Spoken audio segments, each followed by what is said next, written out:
Good morning class. Today's topic is innovation. Innovation means particular कोई नई चीज़ को totally क्या करना, इन्वेंट करना. फॉर एग्ज़ाम्पल जैसे कि आपके दिमाग में कोई भी नया आइडिया आता है और फिर उसके अकॉर्डिंग आप क्या करते हैं, पर्टिकुलर कोई नई प्रोडक्ट या कोई नया प्रोडक्ट मेथड या रॉ मटेरियल से रिलेटेड एनालिसिस या फिर न्यू मार्केट से रिलेटेड कोई नया रिसर्च, इस तरह की अलग अलग कंडीशन जिससे कि आपको न्यू आइडियाज़ आते हैं और आप उसका इम्प्लीमेंटेशन करते हैं. तो इसको हम क्या कहते हैं, इनोवेशन कहते हैं. मीन्स इनोवेशन को आप क्या कह सकते हैं, एक तरह से क्रिएटिव रिस्पॉन्स, जिसके थ्रू आप क्या कर सकते हैं, जो भी एक एंटरप्रेन्योर है वो क्या करता है, अपनी कंडीशन को सही तरीके से प्रेजेंट करने की कोशिश करता है और टोटली एक नया प्रोडक्ट अपने तरीके से मार्केट में क्या करता है, प्रेजेंट करता है. तो इनोवेशन मीन्स होता है इम्प्रूवमेंट और रिप्लेस समथिंग. ठीक है. फॉर एग्ज़ाम्पल जैसे जो भी आपका बनाने का जो प्रोसेस है उसमें चेंज करता है, या प्रोडक्ट में किसी तरह का चेंज करता है, या सर्विस में किसी तरह का चेंज करता है. ठीक है. तो उसे ही हम क्या कहते हैं, इनोवेशन कहते हैं. इनोवेशन मीन्स जो पहले से चीज़ें हैं उसको इस तरह से प्रेजेंट करना जिससे कि जो आपका मनी है वो लेस लगे, टाइम जो है वो भी लेस लगे, प्लस जो आपके यूज़र हैं उनकी एफिशिएंसी उसमें क्या हो, इंक्रीज़ हो. मीन्स ज़्यादा से ज़्यादा लोग उसको आसानी से यूज़ कर सकें और जो आपका प्रोसेस है लोगों को ज़्यादा से ज़्यादा कैसा लगे, ईज़ी वे पे समझ में आए. तो इस तरह की जो नई नई चीज़ें हम इन्वेंट करते हैं, मार्केट में लाते हैं, उसे ही हम क्या कहते हैं, इनोवेशन कहते हैं. फॉर एग्ज़ाम्पल जैसे यहाँ पे दिया हुआ है अलग अलग कंडीशन, जैसे कि टोटली न्यू प्रोडक्ट. ठीक है. या फिर प्रोडक्ट की क्वालिटी में इम्प्रूवमेंट करके उस प्रोडक्ट को फिर से मार्केट में लाना, या रॉ मटेरियल के अलग अलग सोर्सेज ढूंढना, न्यू मार्केट क्रिएट करना, या न्यू मार्केट डेवलप करना. तो इस तरह का जो भी इनोवेशन होता है, या फिर कोई पर्टिकुलर एक जो एंटरप्रेनर है क्या करता है, टोटली एक नए ऑर्गेनाइजेशन को डेवलप करता है और सक्सेसफुली उसको क्या करता है, चलाना शुरू करता है. तो ये सारी कंडीशंस किस में आती है, आपके इनोवेशन में आती है. अब इसके कैरेक्टरिस्टिक क्या क्या हैं. सबसे पहला तो इसमें क्या आता है, न्यू आइडियाज़. ठीक है. जो भी न्यू आइडियाज़ हैं हम उसको क्या करते हैं, कवर करते हैं. ये किससे रिलेटेड होता है, चेंजेस से रिलेटेड होता है. मीन्स इस तरह के चेंजेस जिसे कस्टमर एक्सेप्ट करें और हमारा जो भी इनोवेशन है वो लोगों को क्या हो, पसंद है. प्लस ये क्या करता है, जनरली जो भी प्रोडक्ट है उसकी एफिशिएंसी या उसके यूज़ को ज़्यादा से ज़्यादा अच्छा करता है, क्वालिटी वाइज उसमें इम्प्रूवमेंट लाता है, वर्कर के वर्कलोड को कम करता है. इस तरह का हम नया प्रोसेस इनोवेट करते हैं. ठीक है. या फिर हम क्या करते हैं, न्यू मेथड लाते हैं, न्यू मार्केट लाते हैं, या फिर टोटली न्यू कंडीशन इस तरह से अप्लाई करते हैं जिससे कि आपके मनी की भी सेविंग हो, टाइम की भी सेविंग हो, और जो यूज़र हैं उसको एफिशिएंट तरीके से क्या कर सके, यूज़ कर सके. तो ये सब इसके क्या हैं, मेन कैरेक्टरिस्टिक हैं. मीन्स इसके थ्रू आप क्या कर सकते हैं, जो भी कंडीशन है उसको बेटर कर सकते हैं. मीन्स वो चाहे सर्विस हो या प्रोडक्ट, आप उसको क्या करेंगे, बेटर करने की कोशिश करते हैं. उसके लिए जो न्यू मेथड आप अप्लाई करते हैं वो भी क्या है, इनोवेशन है. अगर आप अपने ऑर्गेनाइजेशन का डेवलपमेंट करते हैं और ज़्यादा से ज़्यादा मार्केट क्रिएट करते हैं तो वो भी क्या है, इनोवेशन है. Saving of money, saving of time, saving of space. ठीक है. सेविंग ऑफ स्टोरेज, ये सारी चीज़ें, रिड्यूस द यूज़र एफर्ट. ठीक है. Reduce environment impact. मीन्स अगर पॉल्यूशन को कम करने की भी न्यू टेक्निक या पुरानी टेक्निक को ही आप इस तरह से प्रेजेंट करते हैं कि उससे ज़्यादा से ज़्यादा जो पॉल्यूशन की कंडीशन है उसको आप कंट्रोल कर पाते हैं. तो इस तरह का किसी भी तरह का जो भी न्यू आइडिया या न्यू कॉन्सेप्ट आप शुरू करते हैं एज अ एंटरप्रेन्योरशिप, उसे ही हम क्या कहते हैं, इनोवेशन कहते हैं. तो ये क्या है, इसके कैरेक्टरिस्टिक. अब है इन्वेंशन वर्सेस इनोवेशन. इन्वेंशन और इनोवेशन में जनरली क्या डिफरेंस है. जो इन्वेंशन है उसका मतलब होता है टोटली न्यू प्रोडक्ट मार्केट में लेके आना, जबकि इनोवेशन का मतलब क्या होता है कि इंट्रोडक्शन ऑफ न्यू प्रोडक्ट इसमें शामिल नहीं होता, बल्कि हम कह सकते हैं कि उससे रिलेटेड बेटर सॉल्यूशन और मीट द न्यू रिक्वायरमेंट। ठीक है, मीन्स टोटली न्यू रिक्वायरमेंट इस तरह से लोगों के सामने प्रेजेंट करना या मार्केट की नीड को पूरी करने में इस तरह से वो सपोर्टिव होना कि लोगों को वो सारी चीज़ें सही लगे, अच्छी लगे और वो उनको उस नए रूप में क्या करते हैं, एक्सेप्ट करते हैं। तो इन्वेंशन मीन्स क्या होता है, टोटली एक नई चीज़ का मार्केट में आना, जबकि जो इनोवेशन है उसमें हम क्या करते हैं, जो पहले से प्रोडक्ट है उसी में हम क्या करते हैं, कुछ इस तरह के चेंजेस करते हैं या डेवलपमेंट करते हैं या अपने आइडियाज़ के अकॉर्डिंग उसको इस तरह से प्रेजेंट करते हैं कि हमारी मार्केट में एक अलग क्या हो जाती है, पहचान बन जाती है और हम उस पर्टिकुलर जो भी प्रोडक्ट है या सर्विस है या मेथड है उसको के इनोवेटर बन जाते हैं। ठीक है, इसको आप एक एग्ज़ाम्पल से समझ सकते हैं। फॉर एग्ज़ाम्पल जैसे टीवी है, टीवी जब पहली बार इन्वेंट हुआ, पहली बार बना, तो वो क्या था, उसका इन्वेंशन। ठीक है, और फिर कंटिन्यूएशन में जो उसके मॉडल्स में चेंजेस आते गए, मीन्स ब्लैक एंड वाइट से कलर हुआ, कलर से फिर और भी अलग अलग कंडीशन आए, एलईडी और भी बहुत सारे अलग अलग जो उसके कंडीशंस अप्लाई हुए, वो सब हम किस में इन्वॉल्व कर सकते हैं, इनोवेशन में इन्वॉल्व कर सकते हैं। ठीक है, तो ये दोनों में मेन क्या है, डिफरेंस है। अब नेक्स्ट हम फोकस करेंगे कि जो आपका इनोवेशन है उसको हम किस तरह से समझते हैं और किस तरह से उसको करना शुरू करते हैं। जैसे यहाँ पे अलग अलग स्टेप दिए हैं। सबसे मेन स्टेप है analysis planning. Planning means identify करना। सबसे पहले तो हमारे दिमाग में आइडिया आना चाहिए कि पर्टिकुलर क्या डिज़ाइन है, क्या चीज़ है जिस पे हम फोकस कर रहे हैं। मीन्स दिमाग में कई चीज़ें आती हैं, लेकिन कई बार क्या होता है, पर्टिकुलर एक चीज़ पे हम फोकस करना शुरू कर देते हैं, और जब पर्टिकुलर हम एक चीज़ पे फोकस करना शुरू कर देते हैं तब फिर टोटली जो भी हम मेहनत करते हैं हम उसी के अकॉर्डिंग सोचना, हर एक चीज़ करना शुरू करते हैं। मीन्स उससे रिलेटेड प्लानिंग करना शुरू कर देते हैं। तो प्लानिंग या आइडेंटिफाई करने के लिए सबसे पहले हम क्या करते हैं, प्रोडक्ट डिज़ाइन आइडेंटिफाई करते हैं। मीन्स प्रोडक्ट के डिज़ाइन में क्या चेंजेस करने हैं या किस तरह का उसका डिज़ाइन होगा, मार्केट स्ट्रेटजी क्या होगी, और नेक्स्ट होता है फाइनेंशियल नीड आप किस तरह से पूरी करेंगे। तो ये सारी कंडीशन पे पहले आप क्या करना, एनालिसिस करना। जब ये लगेगा कि हाँ आप इसको पूरी तरह से कवर कर सकते हैं, तब आप किस में आएंगे, सेकेंड स्टेप में, टू ऑब्टेन। अब ये सारी चीज़ें आपको मिलेंगी कहाँ से, रॉ मटेरियल कहाँ से मिलेगा, टेक्निक उसके लिए कहाँ से आएगी, ह्यूमन रिसोर्सेज का अरेंजमेंट आप कैसे करेंगे, कैपिटल का अरेंजमेंट आप कैसे करेंगे, और सफिशिएंट जितना आपको चाहिए वो टाइमली आपको मिल सकेगा कि नहीं। कंफर्मेशन करना मीन्स एक्चुअल में इसको क्या करना, ऑब्टेन करना।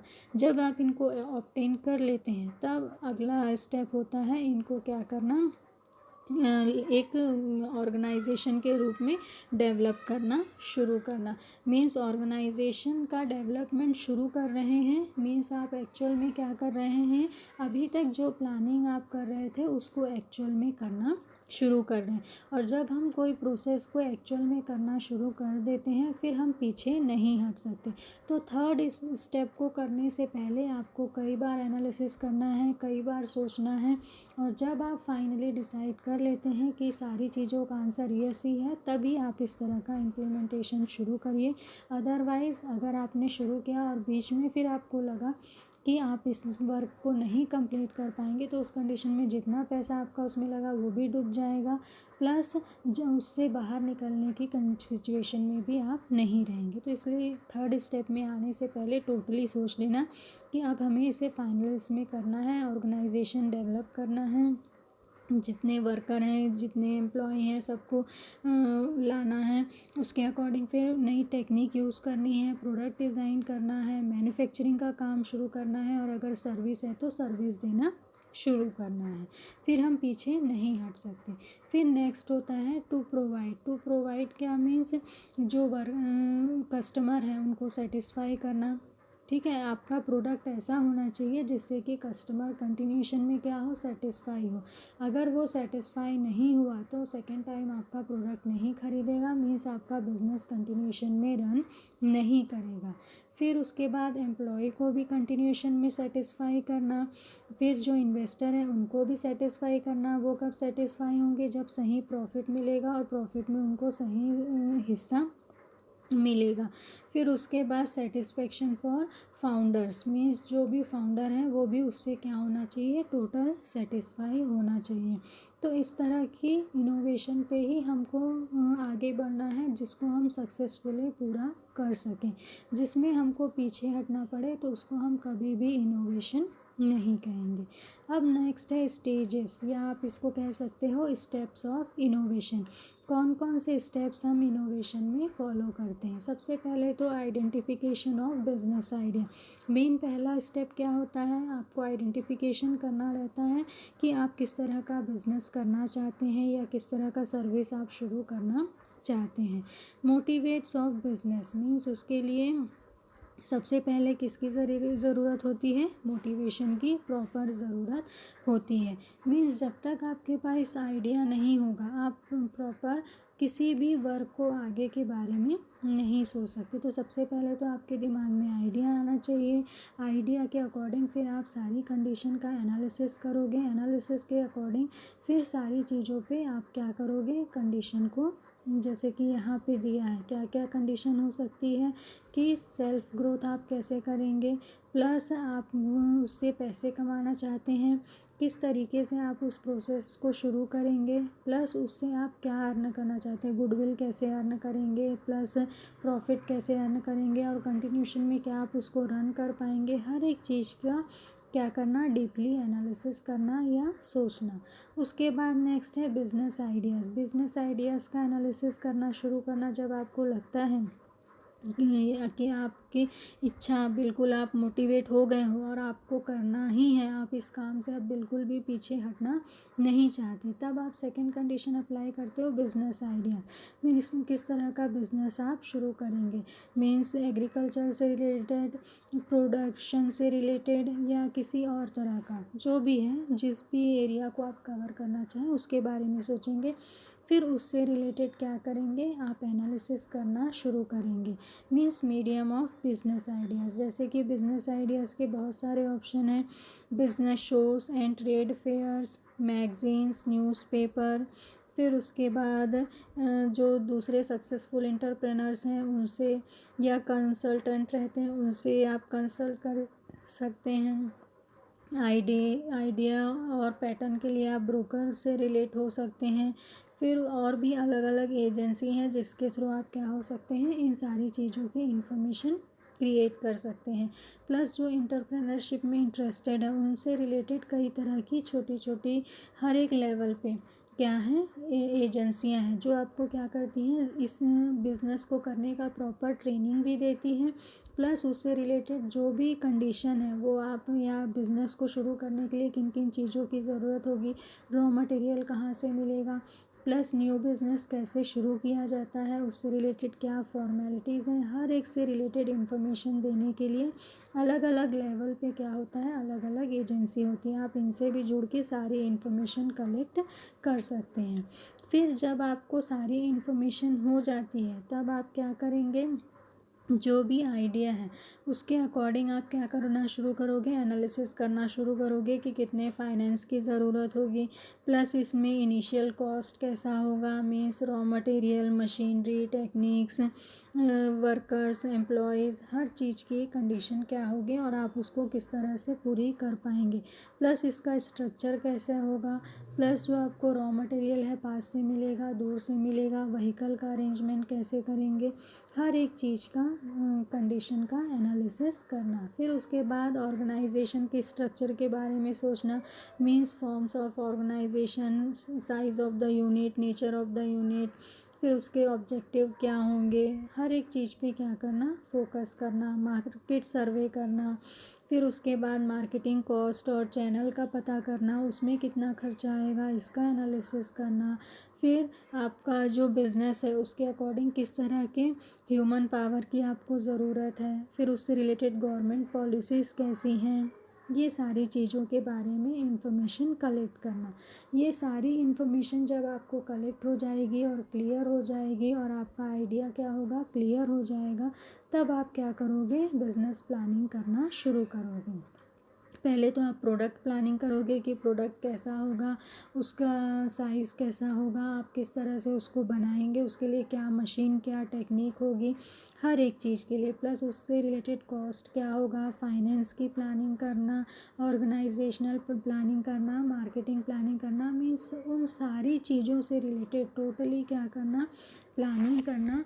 जो प्रोसेस आप क्या करना चाहते हैं, स्टेप बाय स्टेप फॉलो करना चाहते हैं, और जो रिज़ल्ट आप क्या करना चाहते हैं, प्रॉपरली वे पे अचीव करना चाहते हैं, उससे रिलेटेड आप क्या करोगे, सारे आइडियाज़ ढूंढने के बाद उस पे स्टेप बाय स्टेप क्या करोगे, प्लानिंग करोगे, जिससे कि आप जो भी प्लानिंग करें वो आपकी प्लानिंग किस में काम आए, जब एक्चुअल में आप उस प्रोसेस को फॉलो करें। बिना प्लानिंग के अगर आप आगे बढ़ते हैं, मीन्स पर्टिकुलर एनालिसिस नहीं करते कि कहाँ पे क्या चीज़ का क्या रिज़ल्ट होगा, और बिना सोचे समझे अगर हम आइडियाज़ को अप्लाई करना शुरू करते हैं, तो बाद में उसका क्या होता है, नुकसान होता है। इसलिए प्रॉपर प्लानिंग करना, एनालिसिस करना, फिर उसके अकॉर्डिंग जब हम किसी प्रोसेस को फॉलो करना शुरू करते हैं तो वो स्टेप बाय स्टेप सही तरीके से होता है। फिर उसके बाद नेक्स्ट होता है formation of project report. Project report से रिलेटेड सारे जो आपके एप्लीकेशन फॉर्म है उसको सबमिट करना। ये एप्लीकेशन फॉर्म अलग अलग तरह के होते हैं।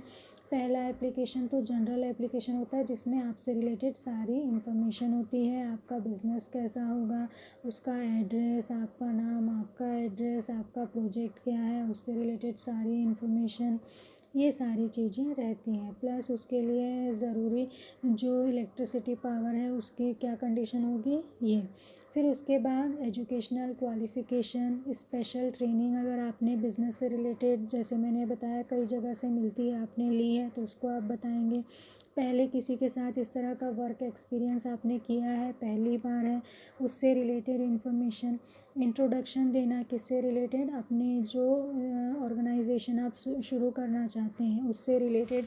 फिर मार्केट स्टेटस में आपको सारी कंडीशन समझानी पड़ेगी। फिर उसके बाद आपकी प्रमोशनल एक्टिविटी क्या होगी, उससे रिलेटेड सारी इन्फॉर्मेशन देनी पड़ेगी।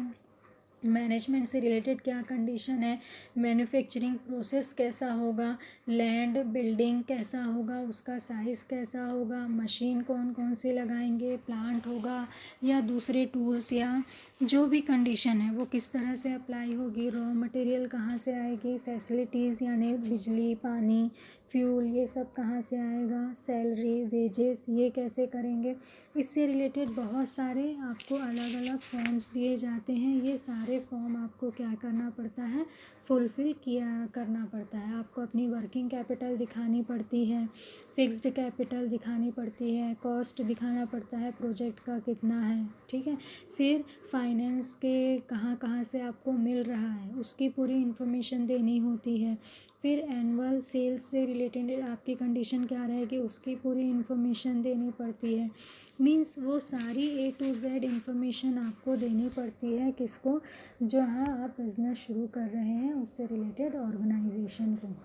मीन्स इसके लिए आपको किसकी ज़रूरत पड़ेगी, प्रॉपर प्लानिंग। अगर आपने सही प्लानिंग नहीं की तो ये सब की तैयारी आप नहीं करे होंगे, ये सब की तैयारी आपने नहीं की है, तो आप जब फॉर्म भरेंगे तो ये सारी चीज़ें जो ऑर्गेनाइजेशन है उनको क्लियरली मेंशन नहीं कर पाएंगे, और इस कंडीशन में वो आपको बिज़नेस शुरू करने की परमिशन कभी भी नहीं देगा।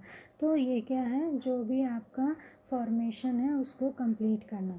फिर फॉर्मेशन द ऑर्गेनाइजेशन स्ट्रक्चर, जब आप ये फॉर्मेलिटीज़ पूरी कर लेते हैं, वहाँ से आपकी सारी चीज़ें क्लियर हो जाती हैं, आपको क्या होता है, नो ऑब्जेक्शन सर्टिफिकेट मिल जाता है, तब आप क्या करते हैं, ऑर्गेनाइजेशन के स्ट्रक्चर के फॉर्मेशन को करना शुरू करते हैं। मीन्स पर्टिकुलर आपका जो ऑर्गेनाइजेशन होता है वो डेवलप होना शुरू होता है। मीन्स आपका क्या है, जो भी शेयर के थ्रू पैसा आ रहा है वो आपको मिलना शुरू होता है, या बैंक लोन के थ्रू आपको फाइनेंशियल सपोर्ट मिल रहा है, तो वो सारी चीज़ें आपको मिलती हैं और उसके अकॉर्डिंग आप अपना प्रोजेक्ट जो है करना शुरू करते हो। फिर उसके बाद है source of finance. Finance means कुछ आपके पास में होता है, कुछ अगर मान लो पार्टनरशिप फर्म है तो सारे पार्टनर एज अ कैपिटल कुछ ना कुछ अमाउंट लेके आते हैं कंपनी की कंडीशन में, जो शेयर होल्डर है उनसे ये पैसा मिलता है। ठीक है, तो अलग अलग जो भी सोर्सेस हैं फाइनेंस के थ्रू, उससे क्या करना, फाइनेंस का अरेंजमेंट करना। फिर जब ये फाइनेंस अरेंज हो जाता है तब फिर से हम क्या करते हैं, अपने बिजनेस का कमेंसमेंट मीन्स उसकी शुरुआत करना शुरू करते हैं। मीन्स वहाँ पे काम का प्रोसेस सही तरीके से होना क्या हो जाता है, शुरू हो जाता है। मीन्स जो भी कंडीशन है उसके अकॉर्डिंग हम क्या करते हैं, स्टेप बाय स्टेप सारे प्रोसेस को कंप्लीट करते हैं। जैसे ही हमारा सारा ऑर्गेनाइजेशन के स्ट्रक्चर से रिलेटेड वर्क कंप्लीट होता है, नेक्स्ट स्टेप क्या होता है, वहाँ पे फिर से प्रोडक्शन का काम क्या करना, शुरू करना। अभी तक सिर्फ किसका काम हो रहा था, कंस्ट्रक्शन का काम। कंस्ट्रक्शन का काम ख़त्म होगा, फिर नेक्स्ट क्या होगा, प्रोडक्शन का काम। प्रोडक्शन के काम के लिए फिर से आपको नए सिरे से सारी चीज़ों के बारे में अरेंजमेंट करना है, जितने वर्कर हैं, एम्प्लॉय हैं, प्लस पोस्ट वाइज अलग अलग सबको स्टेबल करना, प्लस उनको वर्क समझाना और उनसे वर्क लेना शुरू करना। फिर उसके बाद पर्टिकुलर जब ये सारी चीज़ें एक्चुअल में इम्प्लीमेंटेशन में हो जाती हैं, आप इम्प्लीमेंटेशन कर देते हैं, प्रॉपर हर एक चीज़ प्रोसेस में आ जाती है और आपका प्रोडक्शन का प्रोसेस क्या हो जाता है, शुरू हो जाता है। जैसे ही इम्प्लीमेंटेशन हुआ और ये सारी चीज़ें प्रोसेस में शुरू हो जाती है, नेक्स्ट स्टेप होता है आपका फॉलो अप लेना। फॉलो अप लेना मीन्स पर्टिकुलर कंटिन्यूएशन में फॉलो अप लेना कि जो भी